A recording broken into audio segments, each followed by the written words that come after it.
বিশ্ব পরিবেশ দিবসের আগে মঙ্গলবার চীনের জলবায়ু পরিবর্তন বিষয়ক বিশেষ দূত লিউ চেনমিন দেশটির গণমাধ্যমকে দেয়া বিশেষ সাক্ষাৎকারে বলেছেন, চীন অবশ্যই 2030 সালের আগে সর্বোচ্চ কার্বন নির্গমনে আঘাত হানবে, কারণ পুরো দেশ কার্বন নির্গমন হ্রাসের লক্ষ্যে ঐক্যবদ্ধভাবে কাজ করছে।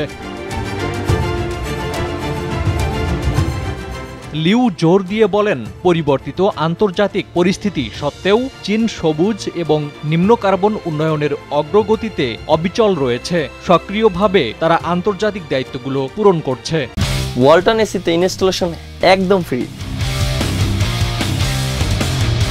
জলবায়ুর প্রভাবের সঙ্গে খাপ খাইয়ে চীন কার্বন নিঃসরণ কমানোর জন্য কর্মপরিকল্পনা বাস্তবায়ন করছে বলেও জানান চীনা দূত। Second, we have to address the issue of financing to provide developing countries with their adequate financing that they could really start the process of energy transition. As well, they also need to be prepared for their national adaptation to climate change. চীনের লক্ষ্য হল 2030 সালে carbon শীর্ষ এবং 2060 সালের মধ্যে carbon নিরপেক্ষতা অর্জন করা। জলবায়ু দূত বলেন, সবুজ প্রযুক্তি কার্বন নিরপেক্ষতার জন্য অত্যন্ত গুরুত্বপূর্ণ, যেখানে সবুজ পরিবর্তনে সহায়তা করার জন্য কার্বন অর্থায়ন প্রয়োজন। ফারুক হোসেন, RTV।